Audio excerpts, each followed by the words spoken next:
Hey everybody, Alex from SeemsGoodMagic.com here, and we're back doing another Swiss Eldritch Moon Shadows over Innistrad draft. Opened yet another Thalia. She's still worth 4 tickets, so I think we're going to take her. I mean, she's also a great limited card, so no regrets there. And we're not even passing all that much. Like, if I was passing a murder, maybe I'd still take the Thalia, but if it were a PTQ, I'd probably take the murder, right? But it turns out I'm really not passing anything all that good anyway. I like Thermo Alchemist a lot, actually. I think that card's awesome. Crusader's good, Captain's good, Behemoth's good. There's plenty of good cards in here. Nothing that's better than Thalia, I would say. Just a quick reminder, if you're not already subscribed to my YouTube channel, please do so. That would help a lot. And also like all the Seems Good Magic videos you can. That also helps my channel get more visibility to more people like you. Ooh. Selfless Spirit. Well, that seems like a good follow-up. I like efficient flyers with relevant abilities. It was worth a couple tickets. Well, right when it dropped. Let's see what it's worth nowadays. What? It's worth 7 tickets. Well, don't mind if I do. Do not mind if I do. Otherwise, probably Clear Shot is the clear pick, maybe? Yeah, probably. This card's awesome. Geez, just passed 7 tickets. Well, it wasn't a flip card, right? Because here's the flip card. So there's no foil in here, and there's all the uncommons, and there's the rare. So 1, 2, 3, but there's a land in here. Wouldn't the foil replace that? I don't know what's going on. There is 8 commons, 3 uncommons, and a flip card. So yeah, there probably was a foil in here, huh? I guess, but Merry Christmas to me. Also, check out my YouTube channel. Wait, check out my Twitch channel. Twitch.tv/Inez27. Thanks to everybody that stopped out over the weekend. That was a lot of fun. I think we're just slamming a Subjugator Angel here. This card seems very good. Don't mind if I tap all of your creatures so I can attack you with everything else. Anything else I need to promote? Check out Travis's YouTube channel, or Twitch channel. I don't promote that enough. Twitch.tv/Semulin. You know him. You love him. Travis Sowers.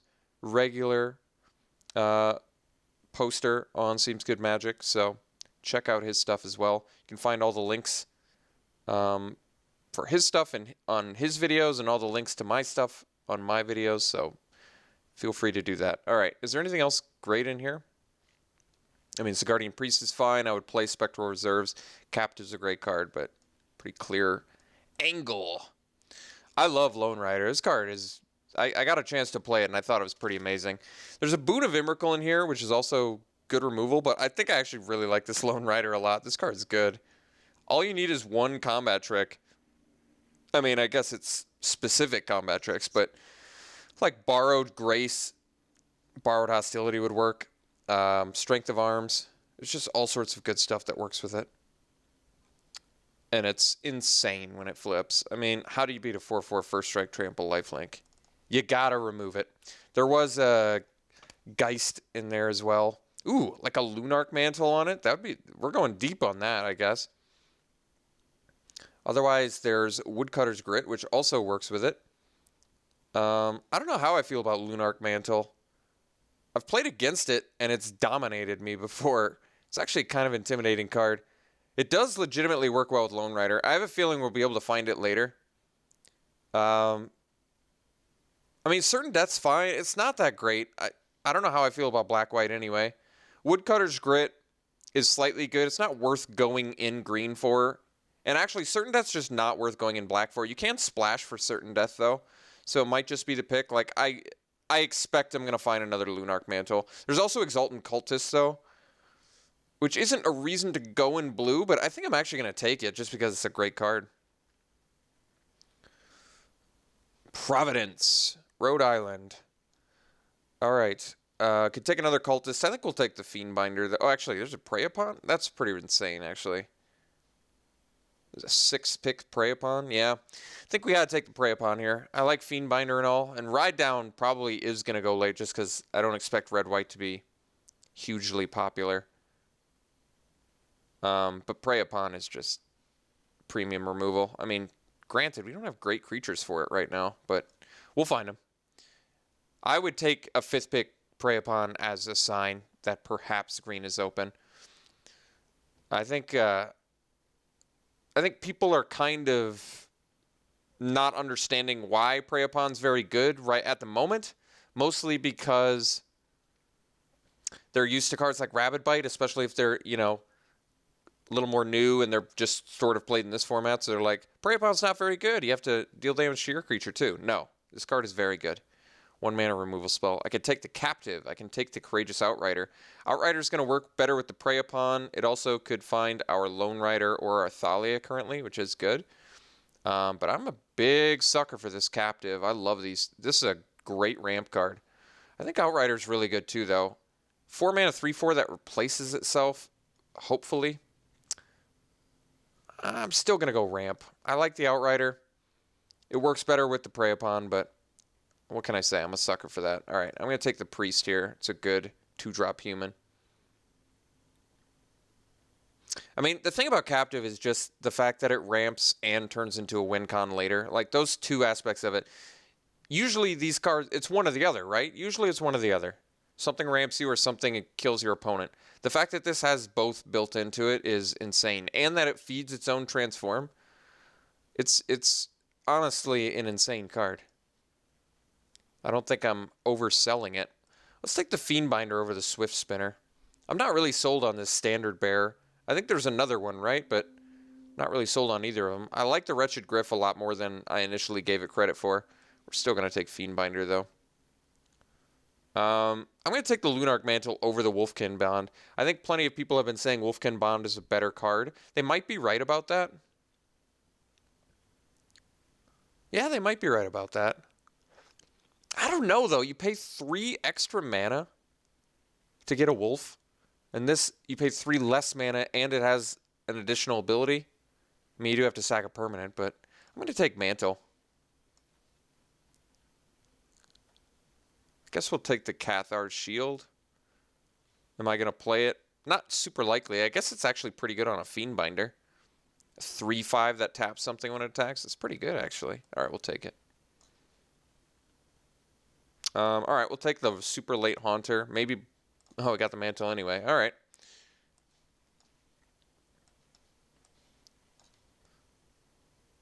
So still could be blue.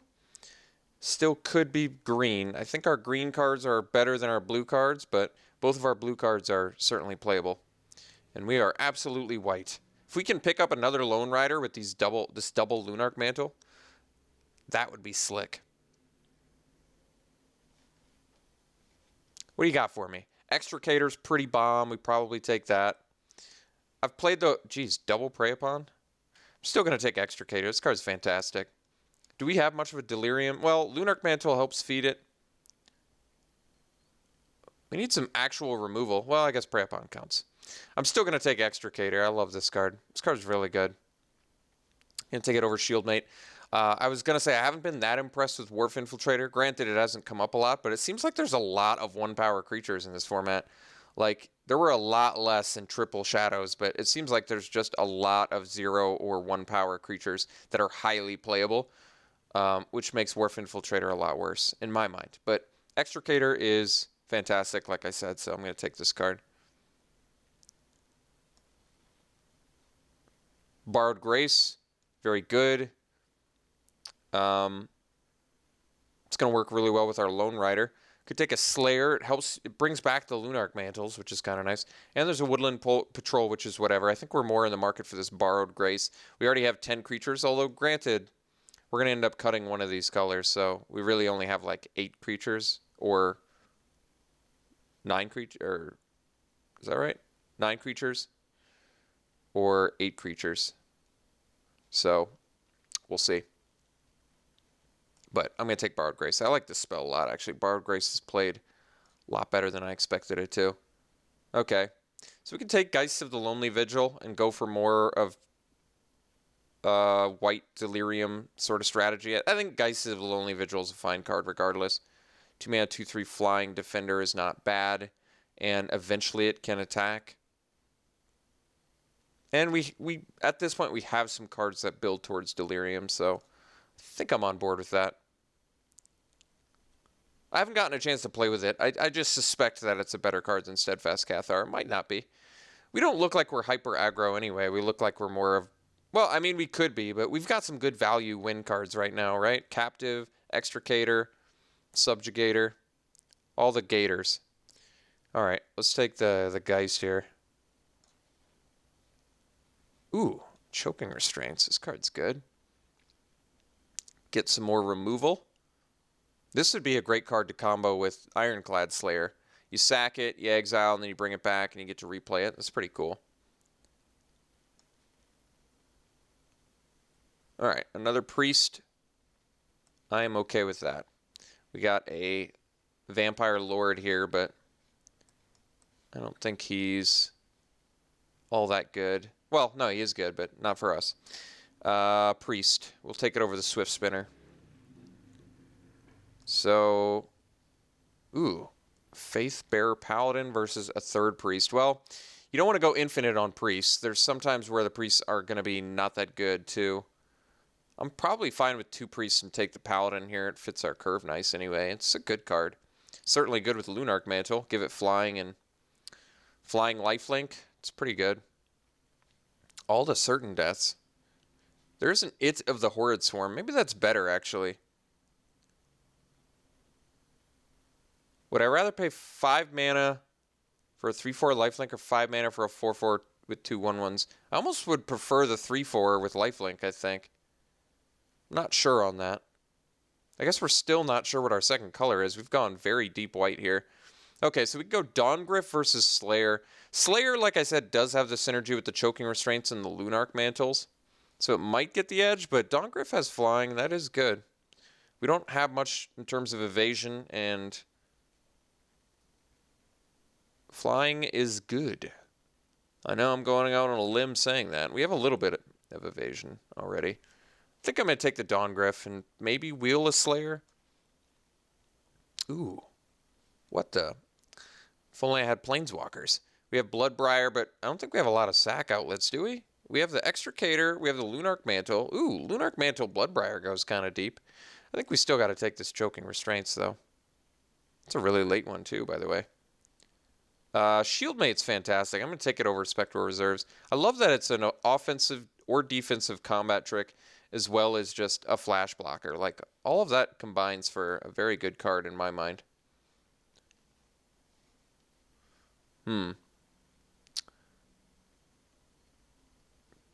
Guess turn aside, maybe, if we're still blue.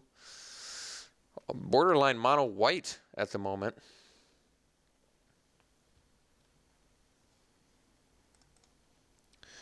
Ended up wheeling the Steadfast Cathar. I'll take it. I mean, we're starting to look more aggressive, I guess, at this point. And Swift Spinner is a decent card, but it doesn't seem like it's what our deck wants.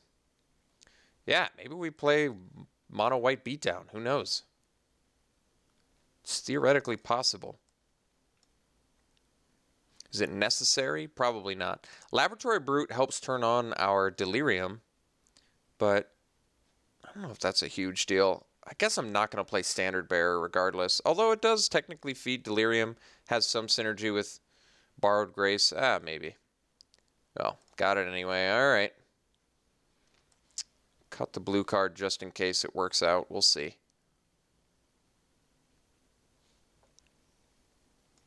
Last pick, Cultist Staff. Well, funny because actually seems playable if we end up mono white. Something to do with mana. So we've got,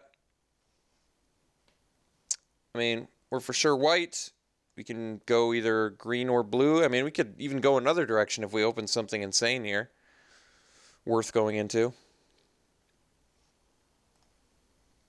Well, I'm glad I justified it, because now I guess we're black. Yeah, we're going to take the Sorin here for sure.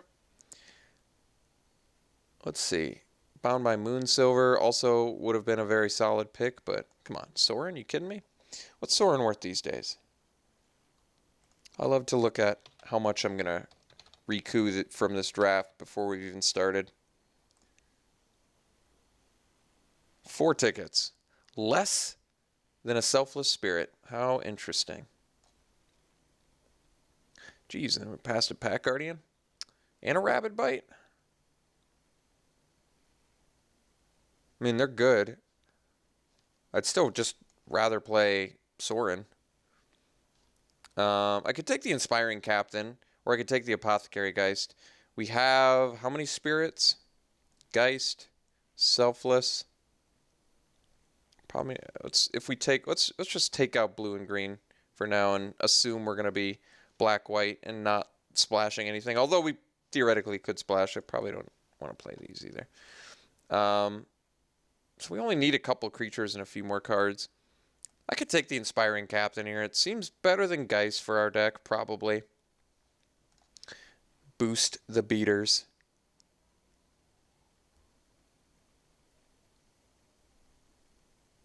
This deck needs some instants. Somehow we ended up with like no instants. I don't know how that happened. White with no instants. True Faith Sensor seems right up our deck's alley. Exactly what we're looking for. Insane with Lone Rider. Awesome with the Priests. You get to attack and then tap something.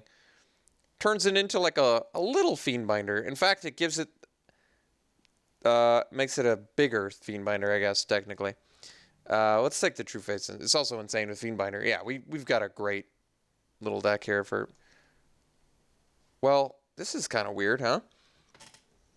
I'm going to end up maybe just running Sorin as my one off-color card. That'd be weird. I could take Puncturing Light. I kind of need to diversify my card types here. I do want Delirium to happen. Extricator's a lot worse if you can't get Delirium. And, I mean, Geist being unable to attack without Delirium is going to be a problem as well. Let's probably cut the Cultist Staff. Even though that, I guess, works with Lone Rider too, I'd rather just do True Faith Sensor. Let's take the Puncturing Light. I need an instant. I'm just passing some black cards that I don't really need to jump deeper into black for. Oh, Passenery Chaplain. What a gift. Amazing card for us. One of the better, if not the best, white uncommon in the set. Geez, that's a late Fiery Temper. So Open the Armory currently finds True Faith Sensor and Choking Restraints, which is pretty good, and Lunarch Mantle as well. Yeah, we might just want this Open the Armory, actually. We've already got the... I guess technically Ethereal Guidance is good with Lone Rider, but I think we have enough ways to pump it at this point. Right? We've got the True Faith Sensor, we have the Borrowed Grace, we have the double Lunarch Mantle. Yeah, let's just take this. All right, I can get behind a Paranoid Perish Blade. I don't think we need double Lunarch Mantle anyway. I'm probably on board with playing one, but two seems a bit unnecessary. How many swamps do I run for one Sorin? Run for one Sorin. Maybe 5? All of my white spells are single color except for my 6-drop, so I could probably even get away with 6. But... obviously, I don't want to draw too many. Ooh, Fox, too? What does the Fox say? Maybe we don't need this Geist of the Lonely Vigil.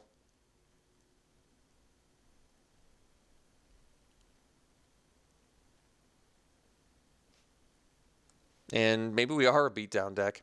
Maybe I was wrong on all counts. All right, we'll take this for sure. Got the Geist back? Jeez, I think we might be the only white player at the table. Let's cut the Geist of the Lonely Vigil. It just seems like I'm not exactly sure how reliably we're going to be able to get Delirium yet, so I'm just not sure it's necessary.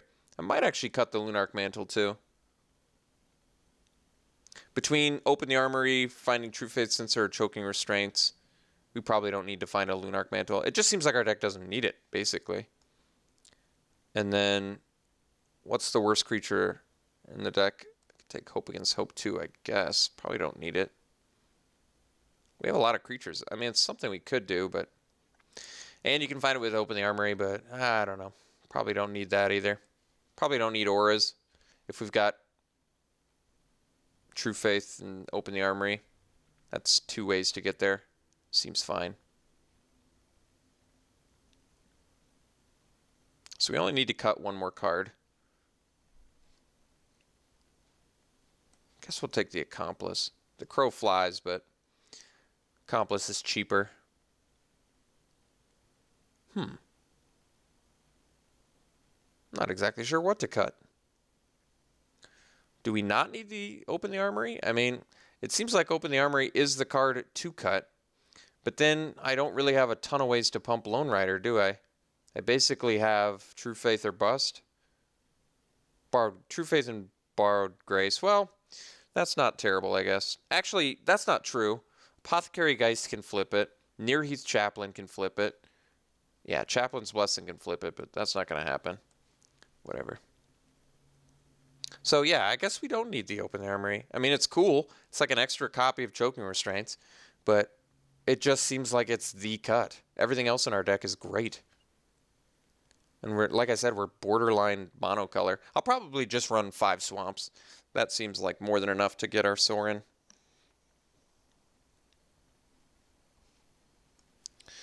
All right, last pick was a Deny Existence, which we're obviously not playing. So, all right, here you have it. Borderline mono white. This deck practically made itself. We have a fantastic curve. We have more than enough ways to win. We have some evasion. We've got some removal. Granted, our removal is a little bit lacking, but it's not the worst. We have double Choking Restraints, Puncturing Light. So it's not great. But we do have the Sigardian Priest. Yeah, this deck looks good. I like this deck. This looks very good. One could say seems good. All right. Let's run 5 of these little bad boys, 11 of these. There's your deck. There you have it. I want to rate this deck pretty high, too. I like it a lot. This deck is cool. This deck is really cool. I don't know what to put it in territory-wise, though. B? Maybe a high B? Seems like it. I guess since the removal's a little bit lacking, I guess Sorin's removal, too. Maybe we give it a mid B. We'll give it an 85%. Okay. Let's try this little bad boy out. We'll see you round 1.